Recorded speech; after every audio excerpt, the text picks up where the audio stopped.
Hola, United Nations. My name is Gaby Natale. I'm a Triple Emmy Award-winning journalist. I'm an author. I'm a speaker. And today, I have the honor and the responsibility to lead and moderate the discussions around sponsorship and mentorship. And as I learned that I was moderating this panel, I started thinking about an element that I believe is crucial to the success of any sponsorship or mentorship program, and that is visibility.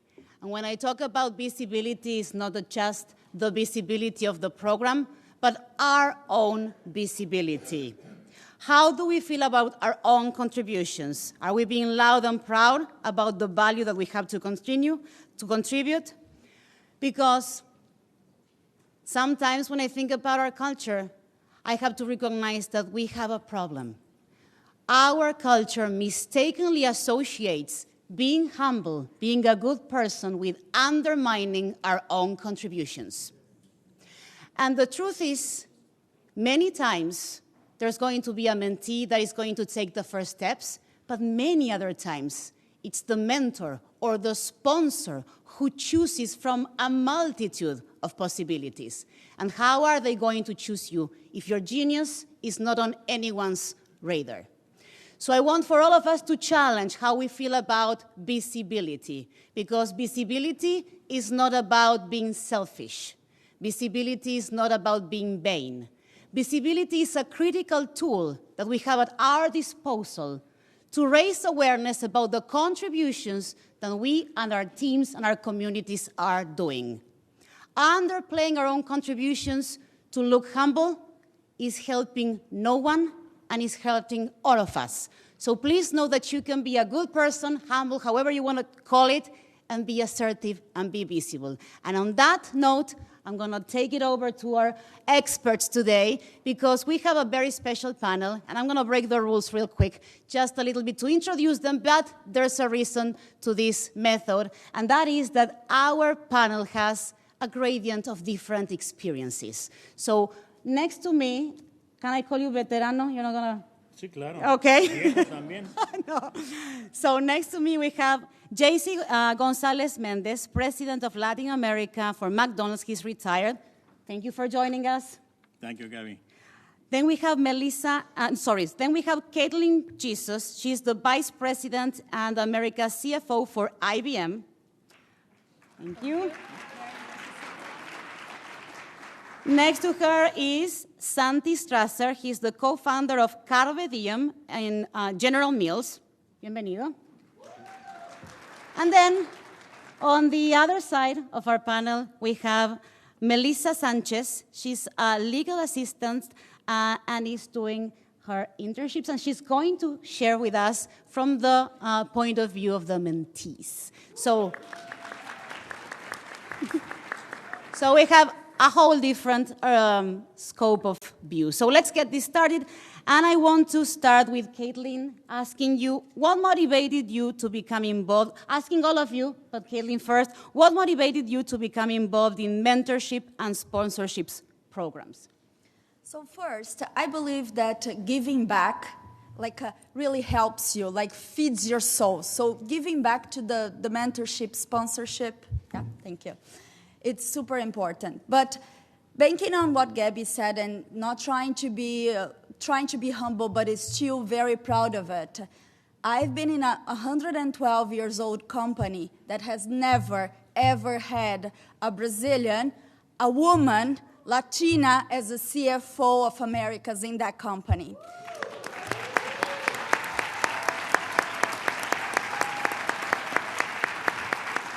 Thank you. Thank you so much. So being a mentor and participating in the process is showing them that, yes, you can do it. Sí se puede, sí vamos a hacer juntas.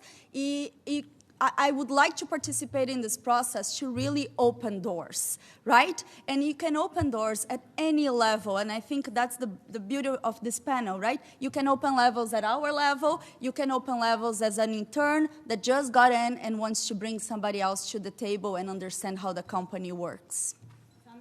Yeah, I would like to add, I think it's important if we think of mentors as playing a role and not necessarily someone.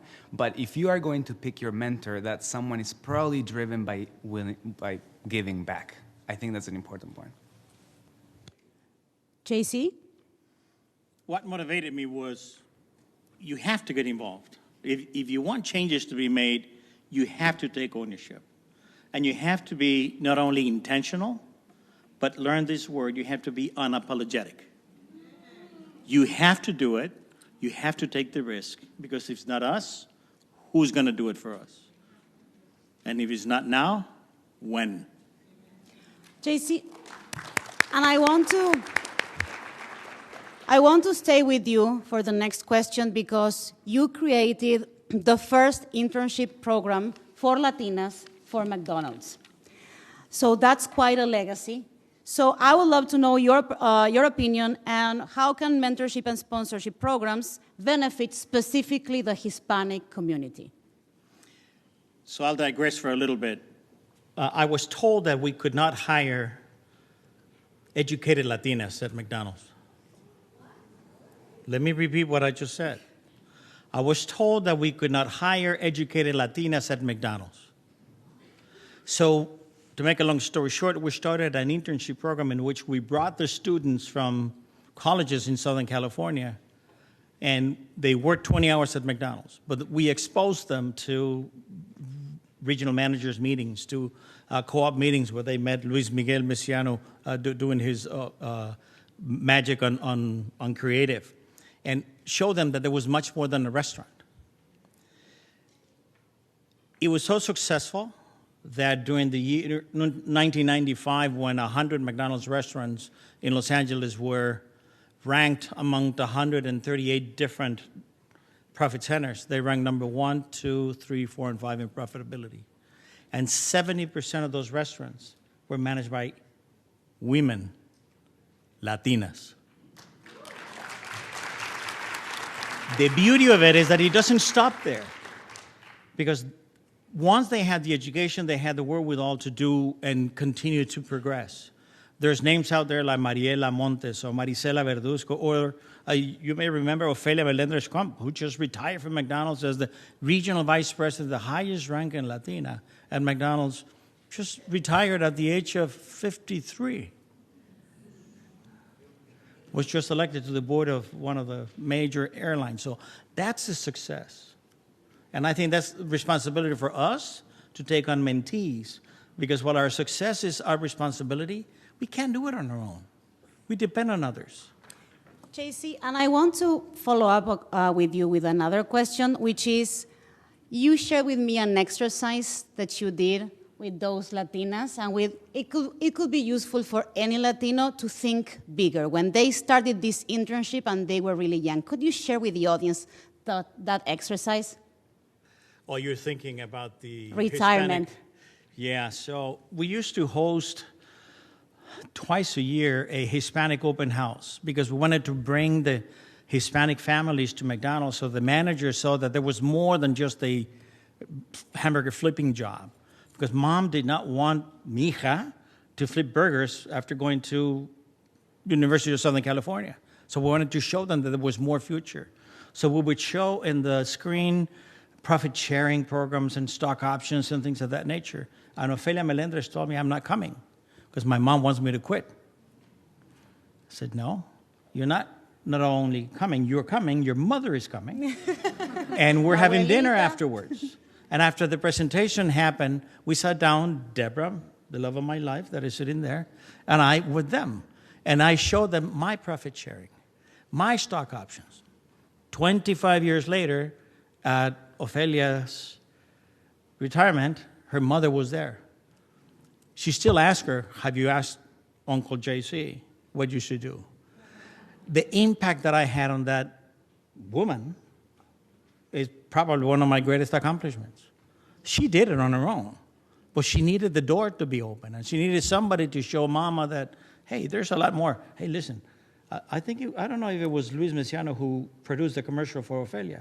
We put on a commercial that it was possible for a Latina born in the U.S. to be successful. Anyway. Mm-hmm. Thank you very much for sharing. Santi, you've been on both ends, mentor and mentee. That's right. So can you share some personal success experiences related to that? Yeah, for sure. Let me define a little bit about the difference between mentorship and sponsorship. As I said, both are roles that people can play in your life. I feel like a mentor can help you move to the next level, to the next step. Like in the case of JC just mentioned, the work, you do your work, but someone else may help you guide it. And for that, recency is an interesting concept. Like that person is probably closer to you in your career, whether that is within the same organization you work today or within a different organization you want to work. A sponsor is, like it was just defined before this panel, by the previous panel, is someone that puts your name on a hat when they're asking about the next person for that role. And that is a role that someone can play into your life.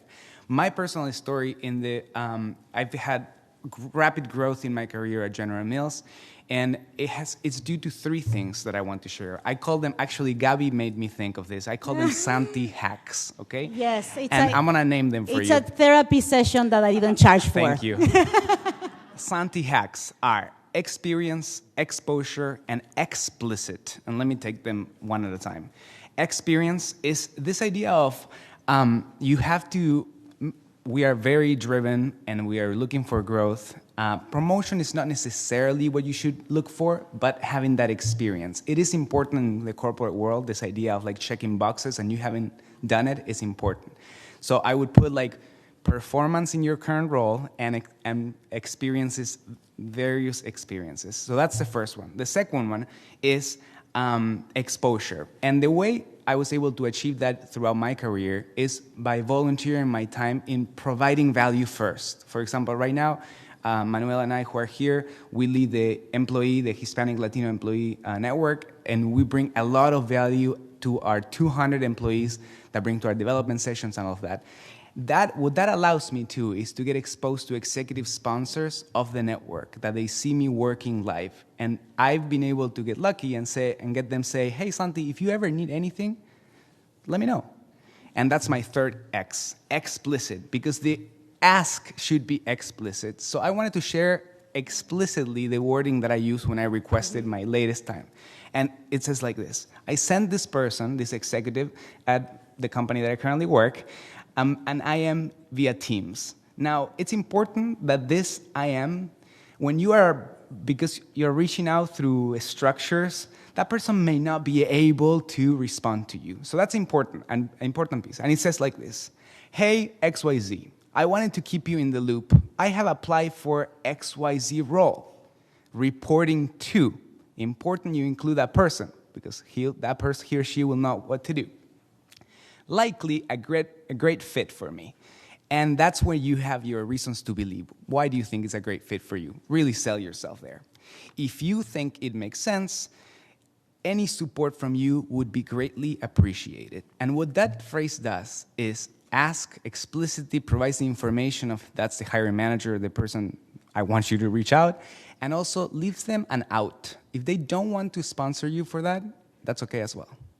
And that gave you how many promotions in how much time? 2 promotions in 3 years. There we go. Pretty effective. Now, Melissa, I'm curious about your point of view. What attributes, what qualities would you like to find in a mentor or a sponsor? Yeah, so I am just starting my career. I just recently graduated from the University of Chicago with a degree in political science. Thank you. And I really thought that I knew what I wanted to do right away. I thought I was going to get a big job, was going to get a big salary, but that didn't turn out how it was supposed to be. So I had to take a job at a gas station and just to pay the bills while I continued my job search. But recently, I've had a lot of mentors, and one of them really, really went above and beyond to help me through this interview process to land my first job. She coached me. She told me that it's all going to be okay. And I really started to, at first, very doubtful that I wasn't going to get anywhere because I wasn't where I wanted to be. But because of her words and the time she took to really be there for me and mentor me, everything changed. I started to have more confidence. I started to believe that maybe I'm not there yet, the dream career, but I will be there soon. So I really am looking for people, or I'm looking for a mentor who is generally going to listen to me, understand me, and believe in me, because that's something that a lot of people where I come from don't have. And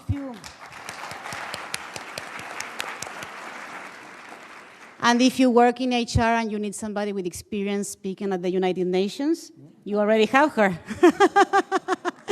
Okay. Ketelyn. Yes, let me pile on this, and I'll be a little bit provocative. Maybe it's a little bit different than you heard from other people, what you should look for when you're looking for a mentor. So it's a personal experience, and it really worked well for me, and I think it worked well for me in a couple of different ways. But the provocative area is that normally you say, well, when you go look for a mentor, you look somebody that walk the path where you want to walk, or that you admire where the person got. And at some point of my career, that's what I was doing, and it was helping, yes, but not at the full extent that I wanted it to be helping. So I decided to do something different, and I tried to find somebody to be my mentor as different as possible to me. So yes, as a Latina that talks with her hands, that it's very bubbly, right? I went to that American guy that barely looked me in the eye, right? And I'm like, no, because of many things, right? First of all, I said, at some point, I need to understand and burst that bubble and understand how that person thinks, because in the end of the day, you like it or you don't like it. Those are part of the guys that are going to help your career and the decision-making in the end of the day. Not in the future. 2050, we know the future is us, but right now, those are still the guys. So I went there, I chose one of them randomly, I asked him to be my mentor. He probably looked at me if I had like 3 heads, right? We start this mentorship relationship, really awkward in the beginning. And at some point, guys, on top of I understanding where that person came from, which opened my mind immensely, I decided to take one step further and make sure that that guy and their friends understand where I was coming from, where we are coming from. You only have a voice when you have the seat at the table. And you can get the seat at the table because you're climbing in your career, but I didn't have that time to wait. Right? I wanted to have a seat at the table when I didn't have the seat at the table, when I didn't have the VP title. I wanted to have the seat at the table when I could influence at any level. And through the mentor program, right, I got this mentor that was somebody completely different, made this guy listen to me, and I will just finish up with a story that every time we started a meeting on a Monday morning, this group of guys, myself and 2 other people in the room, they all talk about sports, right? I'm a Brazilian. I talk soccer.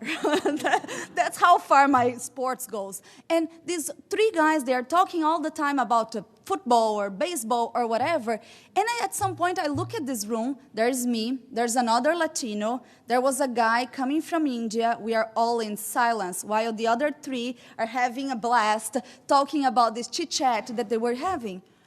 And then I took the courage. I discussed that with my mentor before, being very honest. Then the next Monday, I took the courage and I said, guys, I know baseball is super attractive and it takes only 4 hours to be done, but how about today we talk about something else? And I said, Indy, the guy who was from India, can you tell me something fun on your weekend? And the conversation on Monday morning became, what did you do for fun in your weekend? Yes, could be baseball. Yes, could be football. But could be Taylor Swift to concert. Could be Zumba. And we included everybody. So use the mentorship program for the basics to help you out with everything we're saying. But I want to be provocative and say, use it to bring our agenda, the agenda that we are here the entire day, to every single conversation. Because it depends on each one of you. You, me, him, her, there. Every day. It's an ant work. Every day, drumming the beat so we know and we get heard. We can all reshape culture. Yes. JC? I just wanted to add some texture to something she said that is very important. The reason why you need a seat at the table is because if you're not at the table, you're on the menu. And remember that. You need a seat at the table if you don't want to be on the menu. JC, you said something in our call that I think was very interesting. When you talked about this relationship of mentors, mentees, sponsors, sponsorship, you said before anything can happen, you must deliver. And you have to make yourself the unequivocal best choice for that role. Can you elaborate on that? Absolutely. You need to perform. There's no ifs or buts. You need to perform at 110%. Because you need to make yourself the unequivocal best choice. Not because you're Latina, not because you speak the language, but because there's nobody that can do the job that you're doing at the level that you're doing it. So excel at everything you do. Expect of yourself more than others expect from yourself. Take that extra step so you can stand out. Make sense? Mm-hmm. Sounds easy, but it's not. Mm-hmm. Santi, could you share with us a little bit about your success story, mentoring somebody who was breaking barriers, the first one in corporate, the first one in his family to go to college? You bet. His name is Eric Valenzuela, and there are lots of Eric Valenzuelas out there, but this is his personal story he allowed me to share with you today. He is originally from Ecuador, and the first one to go to college. Like, I've already met many of you here. That is the case for you as well. I'm lucky because my dad had a corporate job, and he was my mentor. And so when I saw Eric and Eric's potential and the drive he had, I'm like, hey, do you think you want me to be your mentor? He was like, yeah.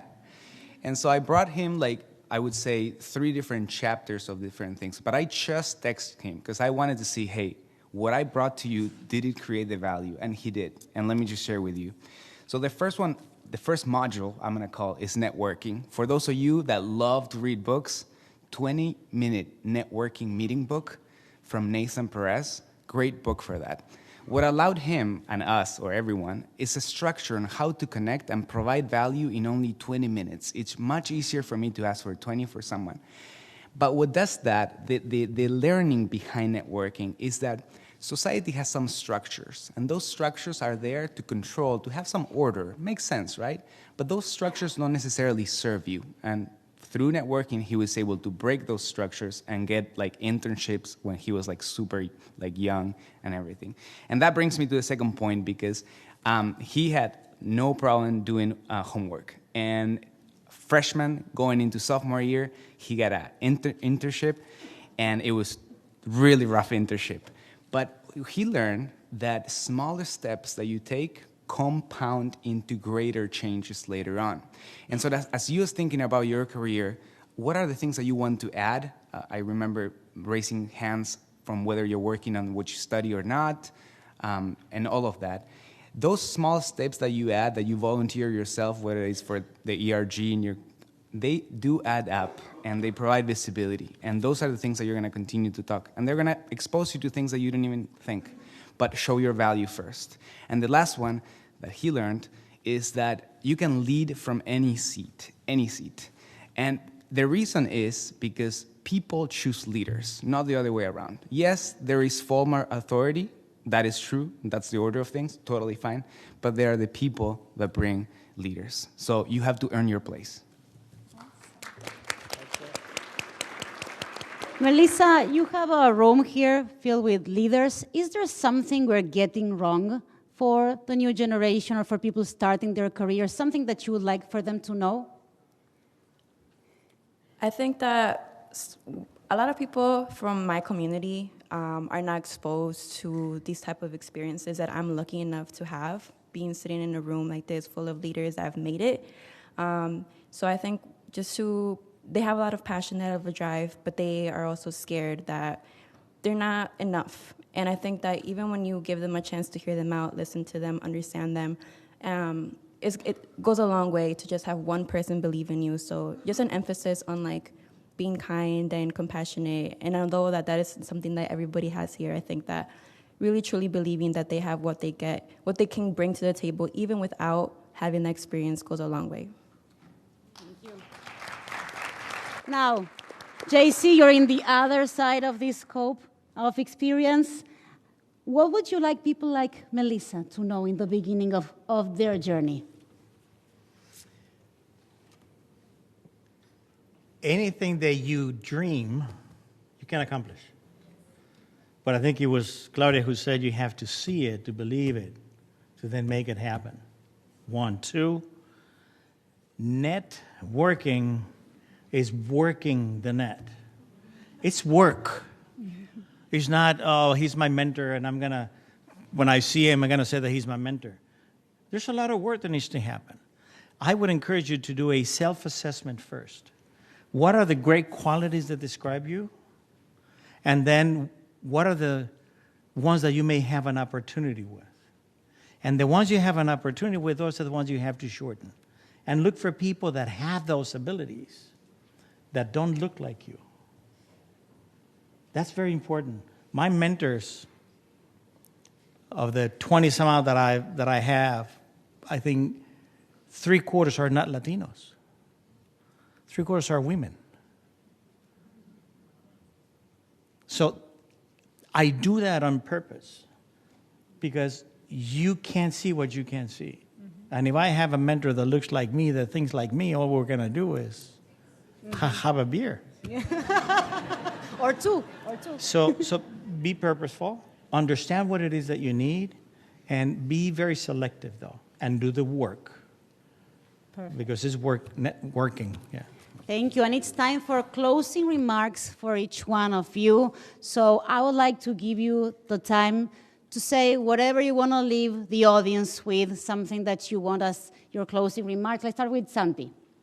Yeah, well, I would like to help you identify a sponsor or an individual that could play this role. And I did a little bit of research, and sorry, I may take a few more minutes, but one good cue that there is someone that could become a sponsor, it's personal interest. It's interest in general. If you recommended a book and that person read it, if you guys went with your couple and you're married and you went together for dinner, anything that shows personal interest is a good sign that that person could be a sponsor for you. The other one is, what are the reasons? Why do people sponsor? And I think there are two that I found in my research. One is they see themselves on you. Okay, I'm going to wrap it up. They see themselves in you. And the other one is they may not see themselves in you, but they see in you something that they want to leave a legacy in the company that you work. Perfect. Thank you so much. Melissa, briefly, final thoughts for our audience. Anything you would like to share? I think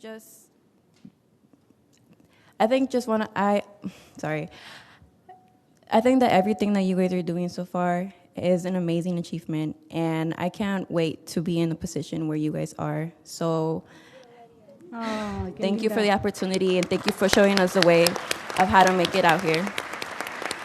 Thank you. Thank you. This is for you. JC, briefly.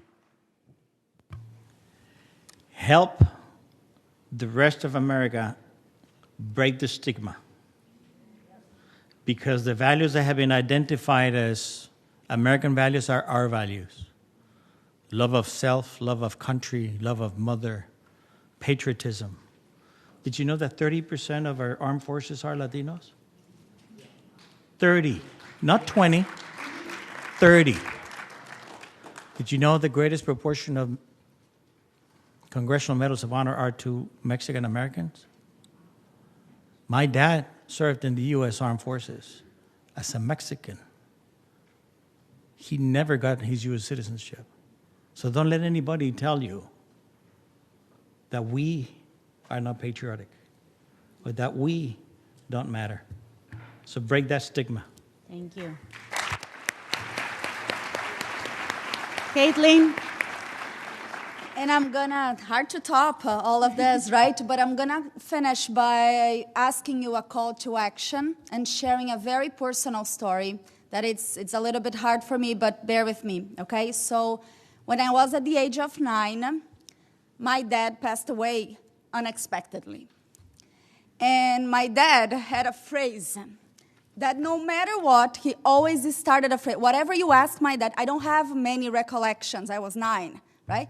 But whatever phrase, whatever you ask for my dad, like, Dad, can we go to the park?